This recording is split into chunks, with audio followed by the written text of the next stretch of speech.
Welcome to news alerts. ప్రకృతి అందాలకు నిలవైన కేరళను భారీ వర్షాలు వరదలు అతలాకుతలం చేస్తున్నాయి. వాయనాడ్లో కొండ చర్యలు విరిగిపడిన ఘటనలో మృతుల సంఖ్య అంతకంతకు పెరుగుతోంది. ఇప్పటి వరకు 93 మంది మరణించినట్లు గుర్తించామని కేరళ రెవెన్యూ శాఖ వెల్లడించింది. ఇంకా 98 మంది ఆచూకీ తెలియరాలేదని పేర్కొంది. 116 మంది గాయపడగా వారిని ఆసుపత్రిలో చికిత్స పొందుతున్నట్లు తెలిపింది. కాగా వాయనాడ్ ప్రాంతంలో ఎడతెరిపి లేకుండా వర్షం పడుతోంది. దాంతో సహాయ చర్యలకు ఆటంకం కలుగుతోంది. ఎన్డీఆర్ఎఫ్, ఆర్మీ, కేరళ పోలీసులు చేపట్టిన సహాయక చర్యల్లో డ్రోన్లు, పోలీస్ జాగిరాల సేవలను కూడా ఉపయోగించుకుంటున్నారు. గత అర్ధరాత్రి వాయనాడ్ ప్రాంతంలోని ముండకై వద్ద కొండ చర్యలు విరిగిపడ్డాయి. దాంతో అధికారులు ఆ ప్రాంతంలోని ప్రజలను చురల్వలై వద్ద ఓ స్కూల్ వద్దకు తరలించారు. అయితే తెల్లవారుజామున అక్కడ కూడా కొండ చర్యలు విరిగిపడడంతో స్కూలులో ఆశ్రయం పొందుతున్న వారు గల్లంతయ్యారు. స్కూలు పరిసరాల్లోని ఇల్లు, దుకాణాలు కొట్టుకుపోయాయి. బురదతో కూడిన వరద ప్రవాహంలో చిక్కుకొని అనేక మంది ప్రాణాలు కోల్పోయారు. ఇప్పటికే అనేక మంది శిథిలాల కింద సాయం కోసం ఎదురుచూస్తున్నారు. ఈ మధ్యాహ్నం కూడా మండకై ప్రాంతంలో కొండచిరిలో విరిగిపడినట్టు తెలుస్తోంది.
గిరిజన మహిళల సంక్షేమంపై ఆంధ్రప్రదేశ్ ముఖ్యమంత్రి చంద్రబాబు కీలక నిర్ణయాలు తీసుకున్నారు. గిరిజన ప్రాంతాల్లో ఇకపై డోలీ మూతలు కనిపించకూడదని అధికారులను ఆదేశించారు. సీఎం చంద్రబాబు నెలలు నిండిన గర్భిణీల కోసం గతంలో తెలుగుదేశం ప్రభుత్వం అందుబాటులోకి తెచ్చిన గర్భిణీ వసతి గృహాలు మళ్లీ ప్రారంభించాలన్నారు. గిరిజన మహిళల సౌకర్యం కోసం ట్రైకార్, జీసీసీ, ఐటీడీఏలను యాక్టివేట్ చేయాలని సూచించారు. ఈ సంస్థల కార్యకలాపాల్లో వేగం పెంచాలని సూచించారు. అవసరమైన మౌలిక వస్తువులు కల్పించడం ద్వారా ఫీడర్ అంబులెన్స్లను తిరిగి ప్రవేశపెట్టాలని ఆదేశించారు.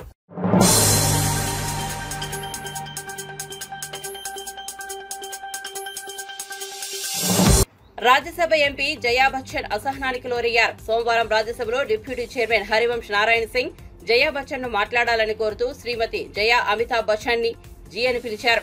ఆ సమయంలో మాట్లాడేందుకు లేచిన జయా బచ్చన్ కొంత ఆవేశానికి గురయ్యారు. సార్, కేవలం జయా బచ్చన్ అని పిలిస్తే సరిపోతుందని ఆమె అన్నారు. భర్త పేరుతోనే మహిళలకు గుర్తింపు వస్తుందా అని ఆమె ప్రశ్నించారు. మహిళలకు సొంతంగా ఉనికి లేదా, వాళ్ళు సొంతంగా ఏమీ సాధించలేరా అని బచ్చన్ అడిగారు. जया बच्चन बोलते तो काफी हो जाता. यहाँ पूरा नाम लिखा था इसलिए मैंने रिपीट किया. ये जो है कुछ नया तरीका निकला है कि महिलाएं जो है अपने पति के नाम से जानी जाएंगी, उनका कोई अस्तित्व नहीं है. क्योंकि यहाँ नाम दर्ज है. नहीं सर, इसलिए मैंने कहा उनकी कोई उपलब्धि नहीं है अपने में और अस्तित्व नहीं है. बड़ी विशिष्ट उपलब्धि है. नया शुरू हुआ है. आई जस्ट सर, ये बहुत सालों बाद मैं इस तरह के डिस्कशन को देख रही हूँ. मुझे याद है जब निर्भया कांड हुआ था, उस व्यथा को मैं आज भी नहीं भूल सकती हूँ सर. More than the व्यथा, the insult that a woman faced at that time. Today I stand here as a mother, as a grandmother, with so much pain. आज हम लोग सब लोग, ना वो ना ये किसी ने भी सिर्फ बच्चों को श्रद्धांजलि दी, उनके परिवार के बारे में कुछ नहीं कहा। कोई फार्मर थे, कोई ये थे, कोई वो थे। Sir, it's a very very painful thing that has happened. हमको इसमें पॉलिटिक्स नहीं लानी चाहिए। We must rise above this. We have lost 3 young people, और ऐसे बहुत से यंग लोग गए हैं। सब लोग यहाँ बैठ के मैं तब से देख रही हूँ। मैं कलाकार हूँ सर, मैं बॉडी लैंग्वेज समझती हूँ, मैं एक्सप्रेशन समझती हूँ। सब लोग अपना अपना पिट्ठू फिट कर रहे हैं politically. This is not done. We are Rajya Sabha. We have been nominated here to represent people. We must talk with compassion and intelligence.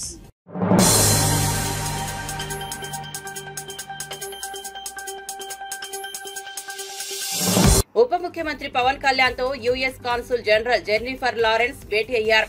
Andhra Pradesh రాష్ట్రంలో పెట్టుబడులకు అభివృద్ధి ప్రాజెక్టులు చేపట్టేందుకు ఉన్న అవకాశాలపై వీరి మధ్య చర్చ జరిగింది. రాష్ట్రంలో రాజకీయ స్థిరత్వంతో కూడిన ప్రభుత్వ పాలన ఉందని, పెట్టుబడులను ప్రోత్సహించే సానుకూల దృక్పథం తమ ప్రభుత్వంలో ఉందని Pawan Kalyan US consul general దృష్టికి తీసుకెళ్లారు.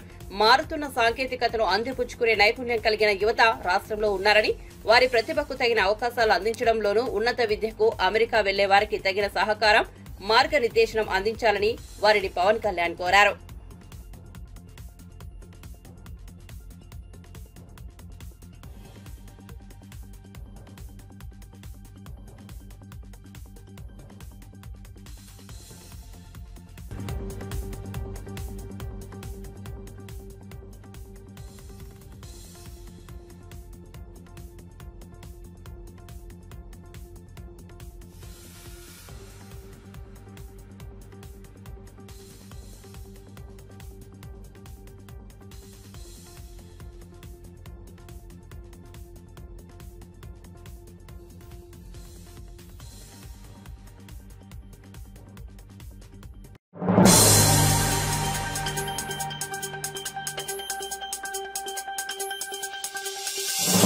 రోడ్డు ప్రమాదానికి గురై తీవ్రంగా గాయపడిన న్యాయ విద్యార్థికి ముఖ్యమంత్రి చంద్రబాబు 10 లక్షల ఆర్థిక సాయం అందించారు. బాపట్ల జిల్లా పెసర్లంకకు చెందిన కె సాయి ఫణీంద్ర ఇటీవల ఉద్యోగం కోసం తెనాలి వెళ్తుండగా కొల్లూరు వద్ద రోడ్డు ప్రమాదానికి గురై కోమాలకు వెళ్లారు. కుమారుడి చికిత్స కోసం బాధితుడి తల్లిదండ్రులు అప్పు చేసి దాదాపు 14 లక్షలు ఖర్చు పెట్టారు. ఈ విషయాన్ని తెలుసుకున్న సత్తెనపల్లి మాజీ ఎమ్మెల్యే పి భారతి ముఖ్యమంత్రి దృష్టికి తీసుకెళ్లారు. వెంటనే స్పందించిన ముఖ్యమంత్రి చంద్రబాబు సీఎం రిలీఫ్ ఫండ్ కింద 10 లక్షలు విడుదల చేసి చెక్కును పి భారతికి అందించారు. నేను సిపిఎం పార్టీ, ఆ పార్టీ ఆర్గనైజేషన్లో నేను ముందుండేదాన్ని. అన్నింటిలో నా పేరు పుతుంబాక భారతి, అందరికీ తెలిసిందే, ఏరియా మొత్తానికి తెలుసు నేను. అందుకని పేదలు కాదు, ధనికులు కాదు, ఎవరికి సమస్య వచ్చినా ఆ సమస్య ఉన్న చోట నేను ఉంటా, అంతే. ఆ విధంగానే ఈ కేసు తెలిసి కూడా నేను మణిపాల్లో చేర్చారు బాబుని, సీరియస్గా ఉంది అని తెలిసి నేను సీఎం గారిని కలిసే ప్రయత్నం చేశాను. నాకు మిత్రులు 2-3 సహాయం చేశారు ఇక్కడ. వారి సహకారంతో నేను సెకండ్ టైం వెళ్ళేటప్పటికే నాకు ఇంటర్వ్యూ ఇచ్చారు. నేను చెప్పిన వెంటనే 10 లక్షలు చెక్కు రాశారు. ఇవాళ చెక్కు రిలీజ్ చేశారండి. ఇది తీసుకోవడానికి నన్నే రమ్మన్నారు, నేను వచ్చాను. దీన్ని బట్టి నాకు ఏమనిపిస్తుందంటే, ఇవాళ కొత్తగా ఏర్పడిన ఈ ప్రభుత్వం 5 సంవత్సరాల తర్వాత అధికారంలోకి వచ్చింది. చాలా ఆర్థిక ఒడిదుడుకులను ఎదుర్కొంటుంది. ఆ పరిస్థితుల్లో కూడా, ఇబ్బందుల్లో కూడా మానవత్వాన్ని నిరూపించుకున్నారు ముఖ్యమంత్రి గారు అని చెప్పేసి నేను చెప్పదలుచుకున్నా. ఈ సందర్భంలో 10 లక్షలు రాసి నేను అడిగిన వెంటనే ఆయన మళ్ళీ ఇంకొక ఆలోచన లేకుండా వెంటనే రాసి చెక్కు తీసుకెళ్ళండి అని నిన్న ఫోన్ చేశారు. అందుకని ఈరోజు వచ్చాను నేను. వారు స్పందించడానికి నాతో ఉన్నటువంటి మిత్రులు వాళ్ళు కూడా నాతో పాటుగా చాలా కృషి చేశారు. కవర్ రైతు కుటుంబం, వెంకటేశ్వరరావు ఆయన పేరు, భార్య భర్త, తల్లి తండ్రి కూడా కష్టపడి ఆ పిల్లల్ని ఇద్దరిని చదివించుకున్నారు, అమ్మాయి అబ్బాయిని. వాళ్ళలో అబ్బాయి మళ్ళీ పునర్జన్మే. ఈ పునర్జన్మ చంద్రబాబు నాయుడు గారు ఇచ్చినట్టే నేను చెప్పదలుచుకున్నా. దాంట్లో మినహాయింపు ఏం లేదు. అది ఒకప్పుడు మేము పొలిటికల్గా మిత్రపక్షాలం అండి, ఇప్పుడేం కాదు. కాకపోయినా కూడా వాస్తవాలనే మాట్లాడుకోవాలి. అందుకని ఈ సందర్భంగా ఆయన మానవత్వాన్ని నిరూపించుకున్నందుకు చాలా చాలా కృతజ్ఞతలు. మా అబ్బాయి పేరు సాయి ఫణీంద్ర అండి. ఉద్యోగం కోసమై తెనాలి వస్తూ ఉంటే కొల్లూరు దాటగానే యాక్సిడెంట్ అయిందండి. కోమాలోకి వెళ్ళిపోయాడు. 6వ తారీఖు మణిపాలకు తీసుకొచ్చాం. ఖర్చు చాలా ఎక్కువ అవుతుంది. అది మాకేమీ ఆస్తి లేదు, కౌలు చేసే చదివించాము. ఇక అట్లా ఎత్తుకొస్తా ఉంటే సీఎం గారితో కాస్త చేసి ఇప్పుడు 13-14 లక్షలు అయ్యి ఉంటాయి అనుకుంటున్నాను. నేను కూడా వాడలేదు, నేను కూడా సృహదైపోన్నాను. నేను అంత వాడే శక్తి కూడా లేదు. అంత బంధువులు స్నేహితులు అట్లా అర్థమేస్తారు. నేను 1-2 లక్షల వరకే, 2 లక్షల లోపే మన ఇంట్లో ఉంటే వాడాను. మిగిలిన 14 లక్షలు కూడా బంధువులు స్నేహితులు అట్లా అర్థమేసి ఇంతవరకు నడుపుకొచ్చాం. ఆయన గురించి చాలా సంతోషం అండి. ఆయనకి నమస్కారం.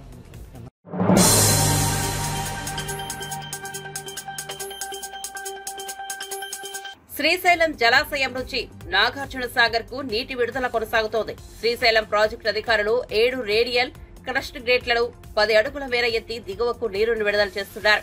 కుడి ఎడమ జల విద్యుత్ కేంద్రాల్లో విద్యుత్ ఉత్పత్తి ద్వారా కూడా నీటి విడుదల కొనసాగుతోంది. ఎగువన ఉన్న జూరాల, సుంకేసుల జలాశయాల నుంచి శ్రీశైలం ప్రాజెక్టుకు 4.02 లక్షల క్యూసెక్కుల వరద వస్తోంది. పరవళ్లు తొక్కుతున్న కృష్ణమ్మను చూసేందుకు సందర్శకులు డ్యాం వద్దకు తరలివస్తున్నారు.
తెలంగాణ ముఖ్యమంత్రి రేవంత్ రెడ్డిని సినీ నటుడు అర్జున్ మర్యాదపూర్వకంగా కలిశారు. సీఎంను శాల్వాతో సత్కరించారు. సీఎం కూడా అర్జున్ను శాల్వాతో సత్కరించారు. జూబ్లీహిల్స్ లోని సీఎం నివాసానికి వెళ్లి అర్జున్ కలవడంతో ఈ భేటీకి గల కారణాలపై సోషల్ మీడియాలో చర్చ జరుగుతోంది. మర్యాదపూర్వక భేటీగానే చెబుతున్నప్పటికీ అసలు కారణం ఏంటనే ఆసక్తికర చర్చ సోషల్ మీడియాలో మొదలైంది. అయితే సినీ నటుడు అర్జున్ రాజకీయ ప్రముఖులను కలవడం కొత్తేం కాదు. గత జనవరిలో ప్రధాని నరేంద్ర మోదీ చెన్నై పర్యటనకు వెళ్లినప్పుడు కూతురుని వెంటబెట్టుకుని మరీ వెళ్లి ప్రధానిని అర్జున్ కలిశారు. అర్జున్ తన పెద్ద కుమార్తె ఐశ్వర్యకు జూన్ నెలలో ప్రేమ పెళ్లి చేసిన సంగతి తెలిసిందే. ఉమాపతిని అర్జున్ కుమార్తె ఐశ్వర్య ప్రేమించి పెద్దల అంగీకారంతో పెళ్లి చేసుకుంది. అర్జున్ కుటుంబంతో కలిసి చెన్నైలో నివాసం ఉంటున్నారు.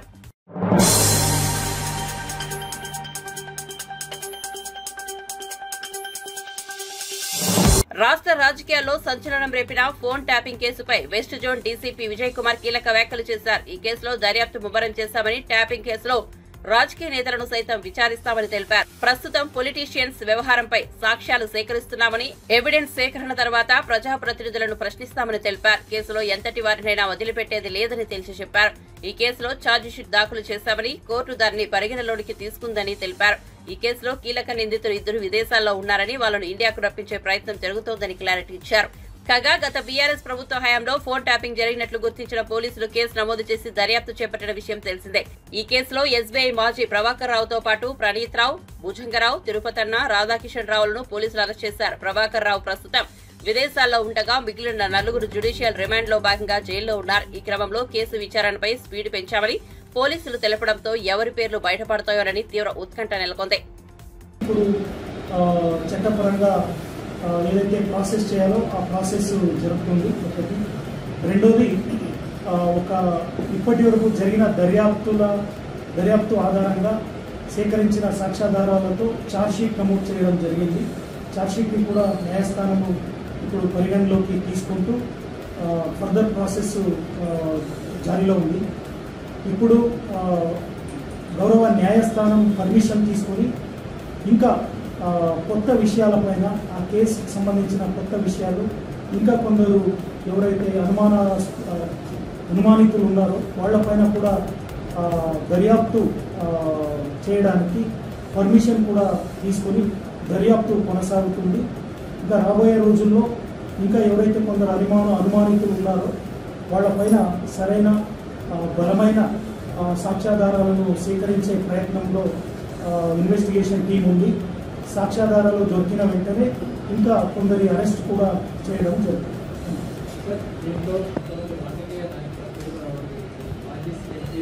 చట్ట ప్రకారంగా ఎవరైతే ఆ నేరాలలో, ఆ కుట్రలో పాల్గొన్నారో వాళ్ళు రాజకీయ నేతలు కావచ్చు, బయట వాళ్ళు కావచ్చు, వాళ్ళు ఎట్లాంటి వాళ్ళైనా కూడా వాళ్ళపైన సాక్ష్యాధారం మన ఇన్వెస్టిగేషన్ టీంకి అందింది అంటే ఖచ్చితంగా చట్టపరంగా చర్యలు తీసుకుంటారు. ఆ చర్యలు తీసుకునే చర్యల్లో భాగంగానే నోటీసులు ఇవ్వడము, ఎంక్వైరీ చేయడము, అరెస్ట్ చేయడం అన్నీ జరుగుతుంది.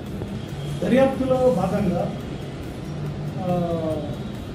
ప్రొసీజర్ ప్రకారంగా సాక్ష్యాధారాలు కలెక్ట్ చేసిన తర్వాతనే తదుపరి చర్యలు ఉంటాయి.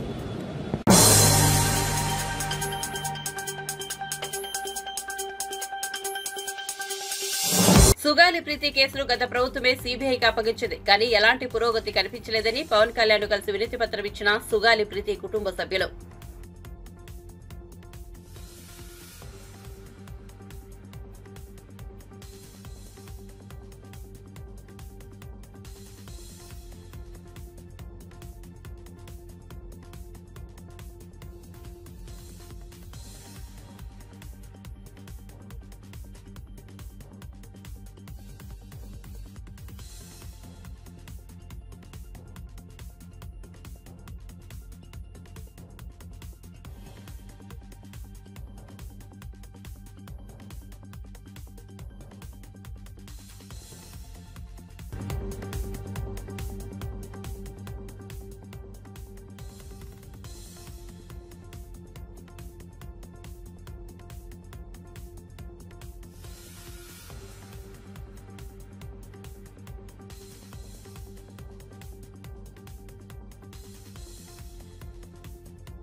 అసెంబ్లీలో ప్రశ్నలు అడిగితే ప్రభుత్వం తప్పించుకోవడానికి ప్రయత్నిస్తోందని, తమ ప్రశ్నల్ని బుల్డోజ్ చేసుకుని పోతోందని మండిపడ్డారు BRS working president KTR.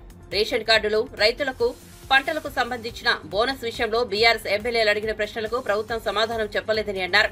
BRS హయాంలో కొత్తగా ఒక్క రేషన్ కార్డు కూడా ఇవ్వలేదని తప్పుడు ప్రచారమని చెప్పారు. బీఆర్ఎస్ హయాంలో ఎన్ని రేషన్ కార్డులు జారీ చేశామనే విషయాన్ని లెక్కలతో సహా వివరిస్తే దాన్ని కూడా దాటేసేందుకు ప్రయత్నించారని ఆగ్రహం వ్యక్తం చేశారు కేటీఆర్. పౌర సరఫరాల శాఖలో 1100 కోట్ల రూపాయల మేర కుంభకోణం జరిగిందని, దానిపై హౌస్ కమిటీ వేయాలని డిమాండ్ చేశారు కేటీఆర్. సివిల్ సప్లై శాఖలో సన్నబియ్యం కొనుగోలులో 1100 కోట్ల స్కామ్ జరిగిందని చెప్పారు ఆయన. ఇందులో మంత్రి హస్తం లేకపోయినా పెద్దల హస్తం ఉందన్నారు. ఏకీభవించకపోవచ్చు. నెంబర్ 1. రెండోది సార్ వారు అన్నారు ప్రజాపాలన డెమోక్రటిక్ గా చేస్తాం. Sir the essence of democracy is discussion, debate and dissent. మూడు ఉంటాయి సార్. డిస్కస్ చేయాలి, డిబేట్ చేయాలి, ఒకవేళ నచ్చకపోతే ఆ సంతృప్తికరంగా లేకపోతే డిసెంట్ చేయాలి, తప్పదు. మేము what we are exercising is our right in democracy. మేము ఏం అడిగాం సార్, మా former minister and senior legislator Kangula Kamalakar గారు ఏమన్నారు, నేను చెప్పింది తప్పైతే రాజీనామా చేసిపోతా అని దాకా చెప్పారు. ఆయన ఏమన్నారు సార్, 6.5 లక్షల కొత్త కార్డులు, 6,47,000 కార్డులు 2016 సంవత్సరంలో 31,000 కార్డులు ఇచ్చాము, 31,196. 2017లో 19,119 కార్డులు ఇచ్చాము. 2018లో 1,67,601 కార్డులు ఇచ్చాము. 2019లో 99,570 కార్డులు వచ్చినాయి. 2021లో 3,11,025 కార్డులు వచ్చినాయి. ఆనాడు రాజగోపాల్ రెడ్డి గారు లేరు కానీ జగదీష్ రెడ్డి గారికి వారికి దగ్గర మీ నల్గొండ జిల్లాలో గొడవ కూడా అయింది, ఆ కొత్త కార్డుల పంపిణీలోనే గొడవ కూడా అయింది. అధ్యక్ష 2022లో 18,974 కార్డులు. What we have said Uttam Kumar Reddy గారు, మీరు ఒక్క కార్డు కూడా ఇయ్యలేదు అని మాట్లాడితే కొంతమంది సభ్యులు కమలాకర్ గారు మాట్లాడియండి సార్, వారు సమాధానం ఇచ్చారు. ఒకటి. రెండవది మేమేమన్నాం అధ్యక్ష, కమలాకర్ గారు ఏమన్నారు, మీరు వరి ధాన్యం విషయంలో మీరు చెప్పారు, ఏం చెప్పినారు, మీ మేనిఫెస్టో శ్రీధర్ బాబు గారు చైర్మన్ దీనికి, ఇందులో స్పష్టంగా వరి ధాన్యం 2183 దేనిస్తారు, దొడ్డు బియ్యం ఎంఎస్పి. చాలా మంది సభ్యులకు తెలియకపోవచ్చు, దొడ్డు బియ్యం ఎంఎస్పి 2,183, సన్నవడ్ల ఎంఎస్పి దానికి ఇంకో 20 రూపాయలు ఎక్కువ ఉంటది. మీరు పెట్టింది మేనిఫెస్టోలో దొడ్డు వడ్లకు బోనస్ ఇస్తాము 500 రూపాయలని పెట్టారు, ఎందుకు ఇవ్వలేదు అని గౌరవ సభ్యుడు ప్రశ్నిస్తే దాన్ని బుల్డోజ్ చేస్తూ మాట్లాడారు. మూడో మాట వారు ఏమన్నారు అధ్యక్ష, గౌరవనీయులు కమలాకర్ గారు, మేము అడిగింది ఏంది అధ్యక్ష, టెండర్ల విషయంలో, అది బియ్యం కొనుగోలు విషయంలో కావచ్చు, సన్న బియ్యం కొనుగోలు విషయంలో కావచ్చు, బయట 42 రూపాయలకు 35 రూపాయలకే దొరుకుతున్న సన్న బియ్యం మీరు టెండర్ పెట్టి 57 రూపాయలు కొనవలసిన అవసరం ఏమొచ్చింది?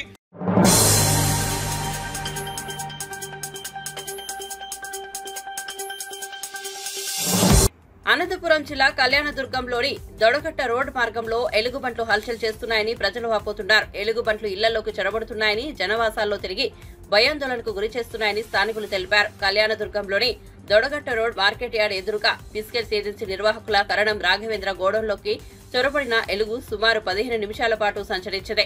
ఏజెన్సీ లోపల బాత్రూమ్ తలుపులు పగలగొట్టి బిస్కెట్ బాక్సులు చించేసి బిస్కెట్లను తినేసింది. ఇవన్నీ సీసీ కెమెరాల్లో నిక్షిప్తమయ్యాయి. చుట్టూ జనవాసాలు ఉన్న చీకటి పడితే చాలు ఎలుగుబంట్లు బెడద ఎక్కువైంది అని మంగళ కాలనీ, పూర్ణానంద ఆశ్రమం పరిసరాల్లో ప్రజలు వాపోతున్నారు. అటవీ శాఖ అధికారులు చొరవ తీసుకుని వన్యప్రాణుల నుంచి తమను కాపాడాలని వారు కోరుతున్నారు.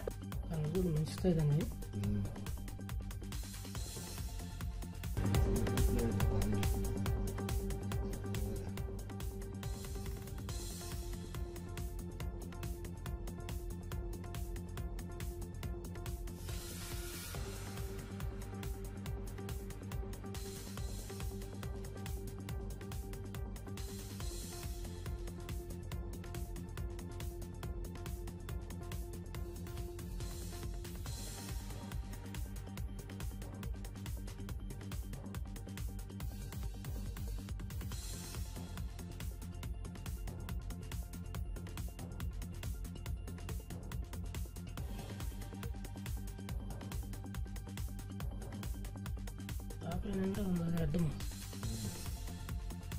పండుకునేది ఇంకొనేది లేదు, అది వెళ్ళిపోతుంది. వచ్చింది కదన్నా, వచ్చి అలా వాటిని పీకి అట్లా పోతుంటుంది. వచ్చా కొనుక్కునేదంతా ఉంది కదా, కొనుక్కునేదంతా ఉంది కదా, ఏడు చేసుకుని తింటే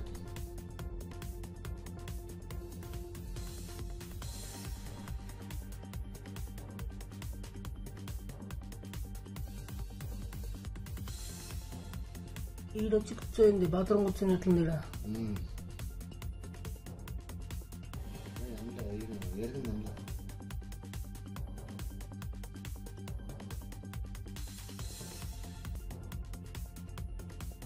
మెట్లకి పైకి పెరిగి నేర్చుకుంటే అది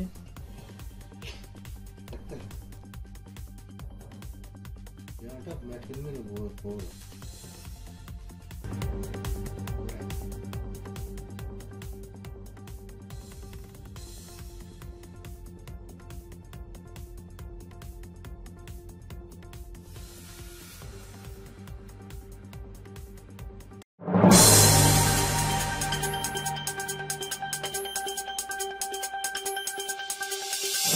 శ్రీలంకతో 3 మ్యాచ్ల టీ20 సిరీస్ ను భారత్ వైట్ వాష్ చేసింది. మంగళవారం పల్లెకెల వేదికగా 3వ టీ20లో ఉత్కంఠభరితమైన విజయాన్ని సాధించింది. సూపర్ ఓవర్ కు దారితీసిన ఈ మ్యాచ్ లో టీమిండియా ఆటగాళ్లు అద్భుతంగా రాణించారు.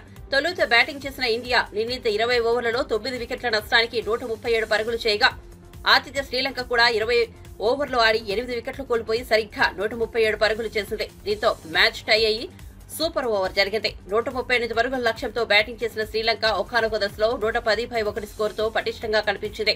ఆ దశలో భారత బౌలర్లు పుంజుకోవడంతో మ్యాచ్ స్వరూపం మారిపోయింది.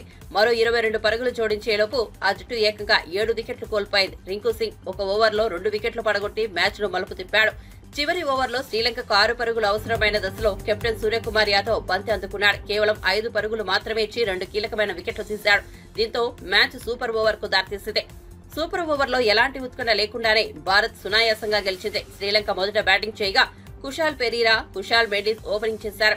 వాషింగ్టన్ సుందర్ కు కెప్టెన్ సూర్య బంతి అందించాడు. శ్రీలంక మొదటి 3 బంతుల్లో 2 పరుగులు మాత్రమే చేసి 2 వికెట్లు కోల్పోయింది. దీంతో ఆ జట్టు కథ ముగిసింది. 3 పరుగుల లక్ష్యంతో శుభ్మన్ గిల్, సూర్యకుమార్ యాదవ్లు బ్యాటింగ్ ఆరంభించారు. మహేష్ తీక్షణ వేసిన ఈ ఓవర్లో తొలి బంతిలోనే సూర్య 4 కొట్టారు. దీంతో భారత్ సూపర్ ఓవర్ విజయం సాధించింది.